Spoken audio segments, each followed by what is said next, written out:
tellement hâte. Moi aussi mon chéri, j'ai hâte qu'on débute cette vie ensemble. J'en ai marre Richard, mets-toi à ma place.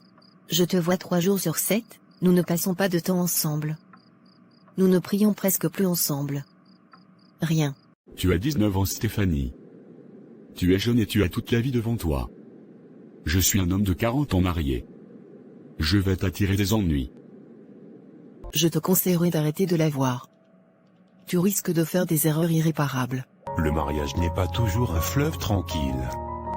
Je sais que vous rencontrez des difficultés, mais n'oubliez jamais votre engagement.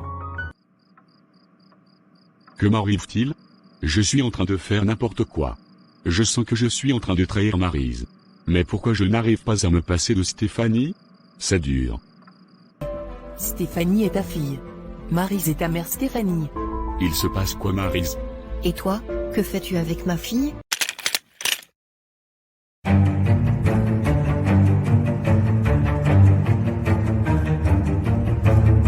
Ça me fait du bien de reprendre une vie normale.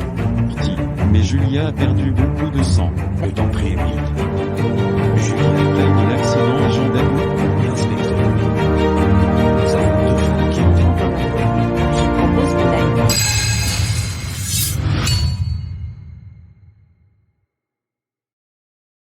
Je ne crois pas ce que je viens d'entendre. Laisse-nous t'expliquer Stéphanie. Oui Stéphanie, laisse-moi t'expliquer. Je t'en prie ma fille. Laisse-nous une chance d'en parler. Non, je ne veux plus vous voir. Plus jamais. Où vas-tu comme ça? Laisse-moi lui parler. Non, toi laisse-moi aller retrouver ma fille. Je ne sais pas ce que tu faisais avec elle. Mais tu me déçois tellement Richard. Elle me procurait ce que tu n'arrivais plus à me donner. Et jusqu'à preuve du contraire, c'est toi la menteuse. Je ne veux plus te voir, laisse-moi aller retrouver ma fille. Comment cela est-il possible?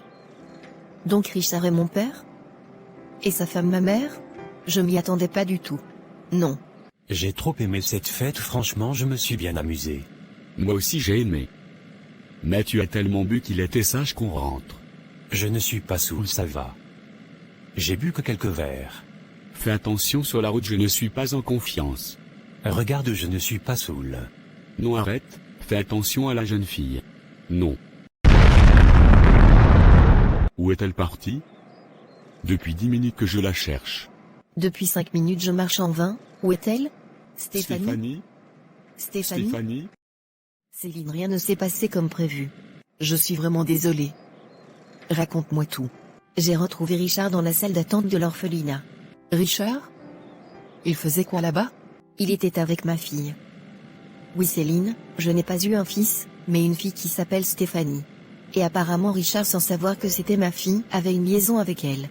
Je suis tellement dépassée que je n'ai plus de mots. Tu es sûr qu'ils ont une liaison? Tu as parlé à Richard? À ta fille? Elle est partie en colère après la révélation.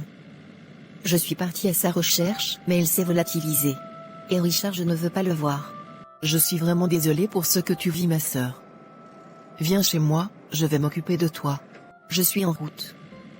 Je vais récupérer des affaires chez moi et je viens chez toi. Henri, je viens de vivre l'horreur. La jeune fille dont je te parlais, c'est la fille de Maryse. C'est quoi cette histoire, mon gars?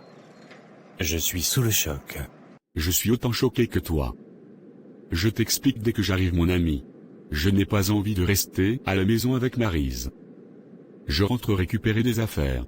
D'accord, tu as le double des clés. Tu sais que ma maison est la tienne. Merci. Et cette fois mon gars, fais le ménage s'il te plaît. La dernière fois que tu as pris la clé, j'ai retrouvé tes chaussettes dans le frigo.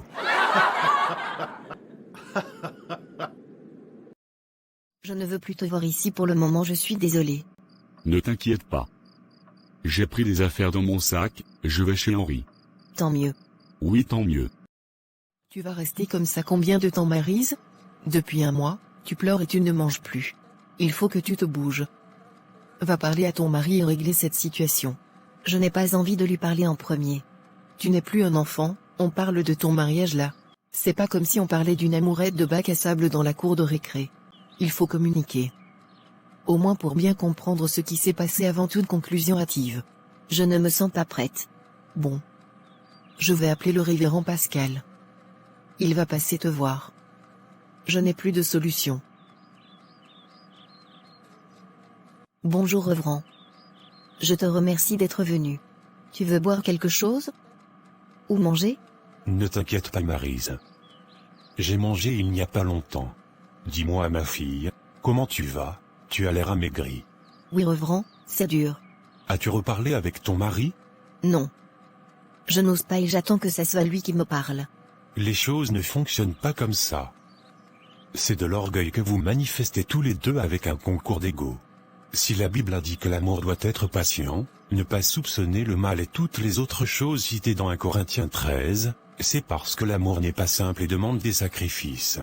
Et là ton sacrifice à toi, c'est de baisser ta fierté et parler à ton mari.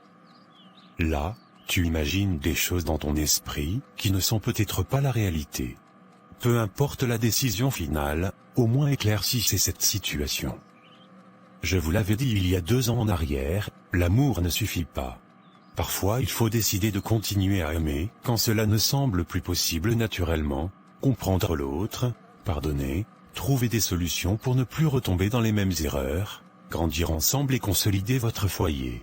Je sais que ce n'est pas facile, et encore une fois la décision te revient. Mais ne décide rien sans avoir au moins pris la peine d'évaluer la situation, et surtout de prier pour avoir l'orientation de Dieu. Je n'accuse personne. Tu aurais dû lui parler de cet enfant et la difficulté de concevoir que cela t'a créé et lui, il n'aurait pas dû autant se rapprocher d'une autre femme. Ne t'inquiète pas, je lui dirai également la même chose, mais vous devez parler. En plus il y a maintenant un enfant. Il faut la retrouver et régler tout ça. Imagine comment elle doit être bouleversée. Tu es sa mère, tu dois être là pour elle, et pour cela tu dois te ressaisir. Ces mots sont durs à entendre Revrant, mais tu as raison moi pour ma fille. Je la cherche depuis que je suis rentrée, mais je n'ai pas trop de moyens. Appelle Richard, il doit sûrement savoir vu qu'il a passé du temps avec elle. D'accord. Bonsoir Richard. Maryse. Oui c'est moi, je suis inquiète, j'essaie de retrouver Stéphanie. As-tu des nouvelles? Rien. Je suis inquiet également. Toute la journée j'ai appelé les hôpitaux sur Nice pour voir s'il ne lui a pas arrivé quelque chose. Il m'en reste encore 5 à appeler demain. Moi j'ai envie de retourner à Nice pour chercher sur place. J'ai prévu aussi d'y aller demain. Si tu veux je passe te chercher chez ta sœur et on y va ensemble en voiture? Ok. Je n'ai plus rien à te dire, je raccroche.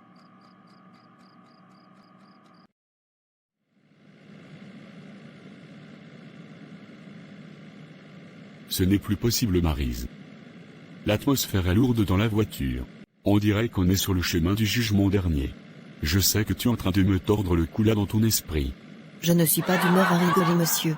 Bref. Il faut qu'on parle. À la prochaine station d'autoroute, on descend et on se pose dans un restaurant. Ok. Alors je t'écoute. Non Maryse. Libère-toi, je suis disposé à t'écouter. Richard, tu m'as tellement blessé. Comment as-tu pu me mentir et entretenir une relation avec une fille de la moitié de ton âge? Ma fille. Qu'est-ce qu'elle avait de plus de moi? La jeunesse? La fraîcheur? Tu vois la situation dans laquelle tu me mets? Tu veux que ma fille que j'aime de tout mon cœur soit ma rivale. Alors Primo, s'il y a quelqu'un qui a vraiment menti ici c'est toi. Un mensonge de 19 ans. M'aurais-tu épousé si je t'avais dit que j'avais de grosses difficultés à faire un enfant à cause d'un avortement d'il y a 19 ans? Mais oui Maryse parce que je t'aime. Je ne t'aurais pas abandonné. D'autres hommes l'ont fait. Mais je suis moi. Une erreur du passé, un mauvais ex et une mauvaise expérience ne signifie pas que nous sommes tous pareils. Tu me devais cette histoire même si c'est la tienne. Je suis censé être ta moitié. Et oui je t'ai menti pour passer du temps avec Stéphanie, parce qu'elle était positive, pleine de vie, toujours fraîche, et elle était toujours heureuse de me voir. Puis quand je rentrais chez nous c'était le contraire. Tu étais dans ce même pyjama, visage fâché parce que je suis rentré tard. Une atmosphère pourrie. Richard, tu n'as pas compris que j'étais en dépression? J'avais besoin de ta présence, et toi tu pensais plus à ton travail. J'avais perdu notre enfant. Je sais, c'était aussi le mien. Mais dis-moi son passé, contrairement à toi, je m'accrochais aux promesses de Dieu. Je suis perdu Richard. C'est le numéro d'un des hôpitaux que j'avais appelé. Décroche vite s'il te plaît. Allô? Monsieur Matisse? Nous avons écouté votre message et nous vous confirmons bien que Stéphanie Mathy est bien dans notre hôpital. Elle a fait un accident il y a un mois et elle est dans le coma. Maryse, il faut qu'on file pour nier son vitesse. Non, pas ma fille.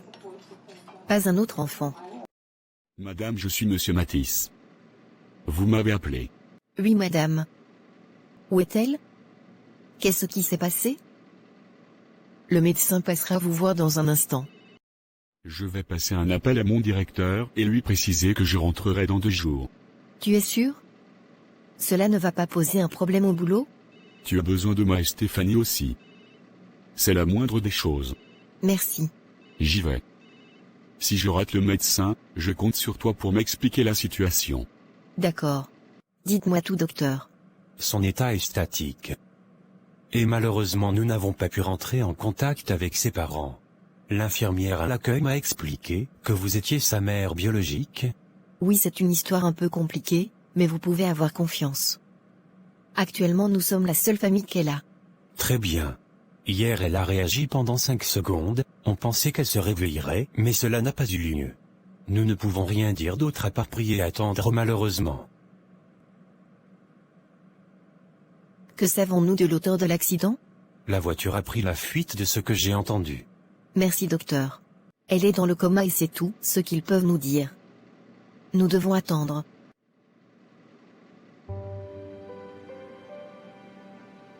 Prions, j'ai commencé un jeûne ce matin.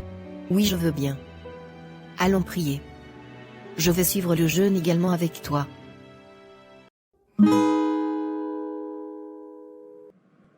Madame Matisse, nous vous cherchons depuis quelques minutes. Qu'y a-t-il? Stéphanie va bien?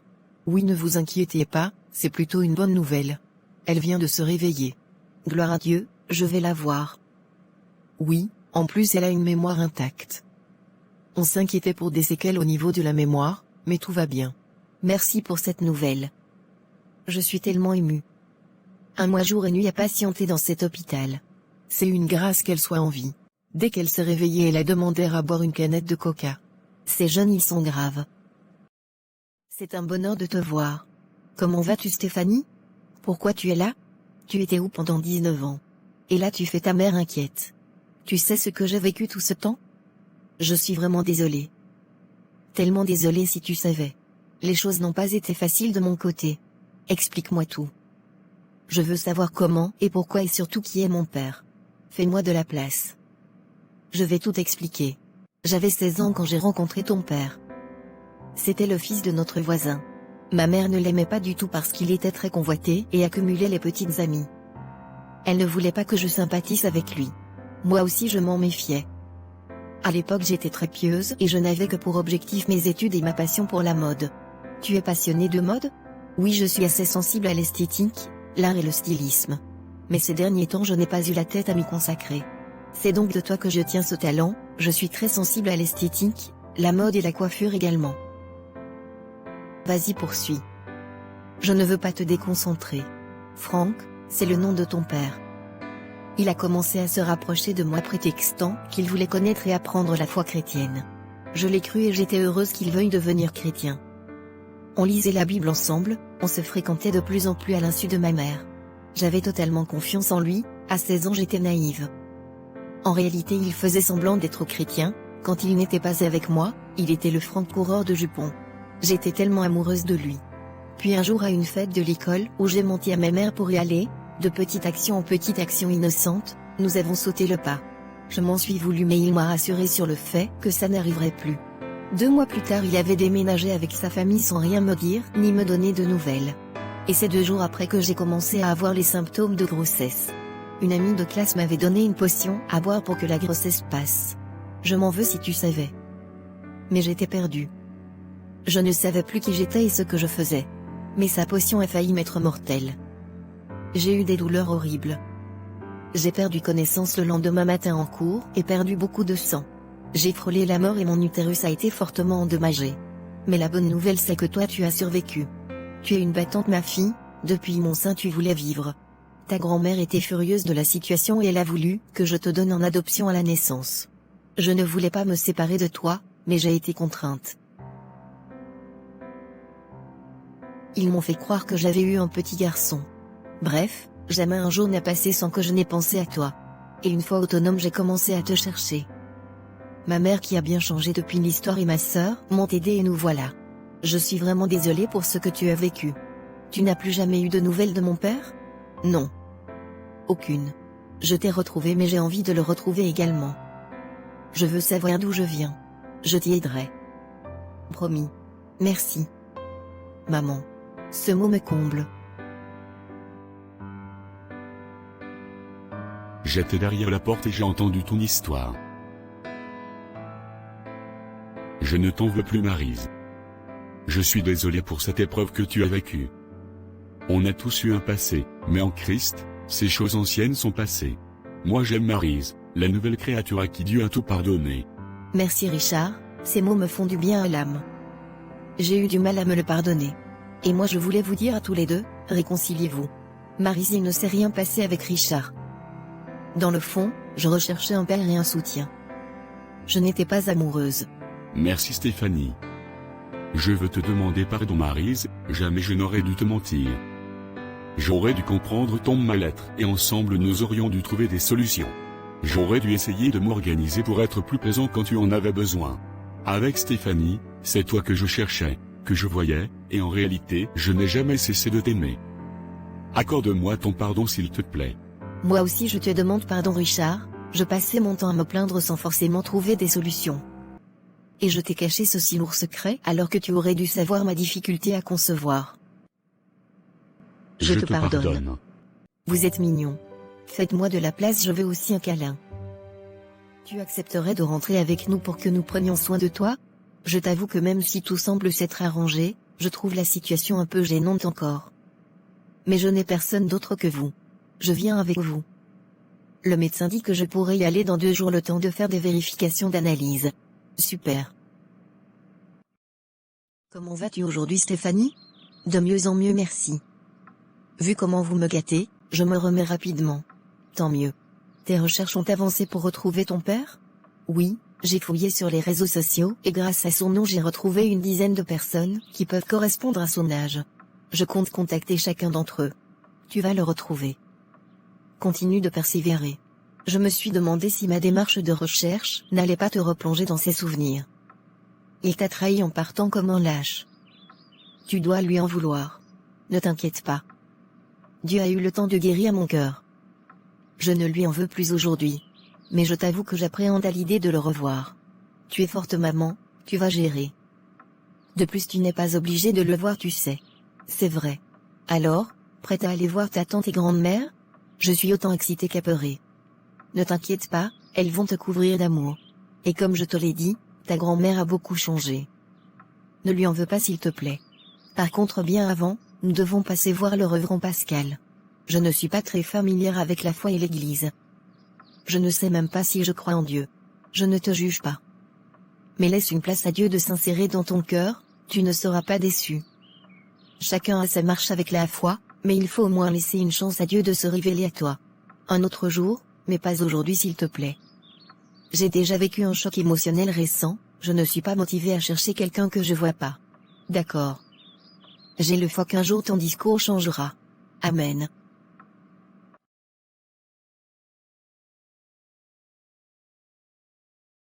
Tu pars de bonne heure Stéphanie, tu ne prends pas de petit déjeuner? Non Richard.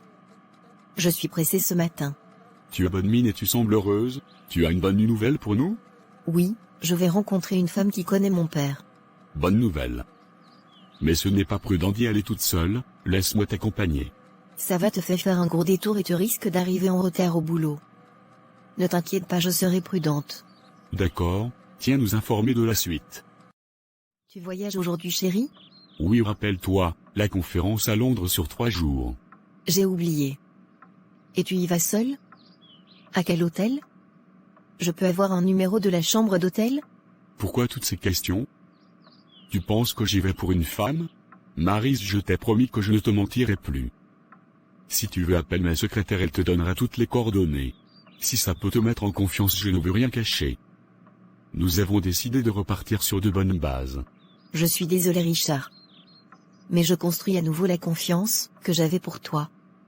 Ce n'est pas facile d'être dans ma tête actuellement. Je sais, c'est de ma faute. Je vais tout faire pour réparer les choses. Et moi je continuerai à t'écouter et prendre en compte tes désirs. Parfait. On est une équipe. Prions pour recommander mon voyage. Dieu notre Père. Nous te rendons grâce pour notre couple, qui survit à ces épreuves. Merci parce que tu nous soutiens, tu nous orientes et nous guides. Mon épouse et moi voulons te recommander ce voyage. Père, accorde-moi la grâce de ne pas détourner les regards, de rester fidèle en toutes circonstances et de regagner la confiance de ma femme. Père, c'est grâce à toi que nous y arriverons, mais pas par nos propres moyens. La Bible dit que quand nous sommes faibles, nous sommes forts en toi. Donne-nous la capacité, équipe-nous, aide-moi à être la femme selon ton cœur pour mon époux. Et-moi un homme, selon ton cœur, Père, pour mon épouse. C'est dans le nom de Jésus que nous avons prié. Amen. Amen. Tu as Stéphanie ce matin? Oui, elle a rendez-vous avec une dame qui connaît son père. J'espère que cette fois elle va vraiment le retrouver, depuis le temps qu'elle cherche. Et toi, ça va, chérie? Tu es à l'aise avec cette histoire? Tant que Dieu est là et toi à mes côtés, ça ira. Bonjour madame, je vous remercie pour votre disponibilité. J'ai tellement hâte de rencontrer mon père. Vous êtes belle et vous avez ces magnifiques yeux. Je suis la femme de votre père Stéphanie. C'est super. Et où est-il? Il nous a quittés il y a 1 an. Non, ce n'est pas possible. Je suis désolée. Je comprends malheureusement ce chagrin. J'ai voulu vous rencontrer pour vous présenter vos demi-frères et sœurs. Oui, j'aimerais les connaître. Comment était-il? Il était beau, d'un noir ébène, il était très drôle et sociable. On recevait toujours du monde à la maison. Malheureusement, je pense qu'il n'a jamais su votre existence. Ses parents ont quitté le pays en 2 jours pour des raisons politiques. Je peux voir une photo? Bien sûr. Bonjour maman, tu es au boulot? Ton intelligente de fille a fermé la porte de la maison et a laissé la clé à l'intérieur. Et c'est la 3e fois. Je suis à une réunion de prière à l'église, mais tu peux passer prendre la clé. D'accord. Tu es déjà arrivé? C'était donc toi qui m'avais piqué ce haut. Oui, du coup on a le même haut. Généralement j'achète les mêmes vêtements en plusieurs couleurs, quand j'aime bien. J'ai vu effectivement avec tes pyjamas. Vas-y, rigole bien, je vais cacher maintenant tous mes plus beaux hauts. C'est cool d'avoir une maman jeune, n'est-ce pas? Oui. Ton rendez-vous avec la dame pour ton père? Mauvaise nouvelle, papa est décédé l'année dernière. Oh, mince. C'est dommage. Tu vas bien? J'ai été chamboulée, je pensais vraiment le rencontrer. Comme d'habitude, je vais faire mon deuil. Je suis désolée. Je t'avoue que cela m'attriste aussi. Si jeune. Qu'est-ce qu'il a eu? Un AVC. Le révérend sera là dans 2 minutes, tu veux pas rester et parler un peu avec? Tu m'as bien eu aujourd'hui. Je vais rester. Tu vas bien, Stéphanie? Oui, monsieur le révérend. Tu n'es pas obligé de m'appeler monsieur le révérend, tu sais. Tu peux m'appeler comme tu te sens à l'aise. D'accord. Alors, toute cette histoire, comment tu te sens aujourd'hui? Tu peux tout me dire, ne t'inquiète pas. Je me sentais bien jusqu'à ce matin. J'ai appris que mon père biologique n'était plus de ce monde. Je ne comprends plus. Je n'ai plus et n'ai jamais eu de père. Tu te trompes, Stéphanie. Tu as un père. Le meilleur de tous. Un père qui m'a soutenu et aide également quand j'ai perdu mon père biologique également. Je sais que ce que je te dis te paraît fou, mais Dieu est un père tellement bon et aimant. C'est le père des orphelins, laisse-le te soigner. Juste tente l'expérience. Je te parle par expérience, n'hésite pas à prier, c'est-à-dire parler à Dieu. Où est-il? Son esprit est partout, tu peux lui parler là actuellement, comme tu veux et quand tu veux. Mets-le à l'épreuve et tu verras, il te répondra. Je peux le faire maintenant? Bien sûr. Dieu, on m'a dit que tu es un père qui comble et qui soigne la tristesse. J'ai envie de te rencontrer comme un père et recevoir cet amour qui comble. Je veux essayer. Je ne sais pas comment faire, comment t'appeler, mais je veux tenter cette expérience. C'est déjà un bon début, tu vois que tu sais prier. J'étais tentée de dire le grand barbu et je dis Dieu à la place. Avec le temps, tu auras même l'embarras du choix sur les noms, il est tellement de choses en même temps. Alors je t'invite chez moi si tu veux ce soir. Ma femme a fait un tchèp excellent. Elle est sénégalaise, je tiens à le préciser. Et tu pourras voir mes enfants, j'ai une fille de ton âge. Je refuse jamais un bon plat. Merci beaucoup, révérend. Ces lentilles te vont trop bien ma chérie. Merci maman. Alors, avec tes cours et mon nouveau boulot nous n'avons plus le temps de parler, on se voit très peu à la maison. Oui c'est vrai. Je vais mieux maman. J'ai des amis, une vie sociale, l'amour qu'il faut, je suis heureuse. Il y a encore du boulot à faire dans mon cœur sur certaines choses, mais je laisse le temps à Dieu de s'en occuper. Je suis ravie. J'avais une idée pour nous. Au travail ils veulent donner des fonds aux jeunes entrepreneurs et je sais que tu veux enfin ouvrir ce salon de coiffure. Et si on ouvrait ensemble un salon de coiffure et esthétique? Je m'occuperai de la partie esthétique. Qu'en penses-tu? Oui c'est une excellente idée. J'y songeais déjà en plus. Tu vas bien maman? J'ai un malaise. Je me sens pas bien d'un coup. Ce café n'était pas très bon. J'ai assez de malaise ces derniers temps je devrais peut-être aller voir un médecin. Oui maman, s'il survient à répétition. Merci docteur de m'avoir reçu si vite. Alors dites-moi tout. Rien de grave? Bien au contraire, que de bonnes nouvelles, vous êtes enceinte madame Matisse. Non. C'est pas une blague? C'est vrai, en plus depuis 4 mois et demi maintenant, vous avez fait un déni. Je suis émue aux larmes. Je vais annoncer la nouvelle à mon mari. Comment vas-tu la plus belle de toutes les femmes du monde? C'est rare que tu viennes me voir au bureau. Qu'y a-t-il? J'ai une excellente nouvelle mon chéri, Dieu nous a entendus. Je suis enceinte. Quelle grâce. Viens dans mes bras ma chérie. Merci pour ce cadeau. Tout est bien, qui finit bien. Mais et si c'était toi? Qu'aurais-tu fait? Aurais-tu pardonné à ton époux? Aurais-tu pardonné à ta femme? Aurais-tu pu te réconcilier avec ta mère? N'hésite pas à nous le dire en commentaire.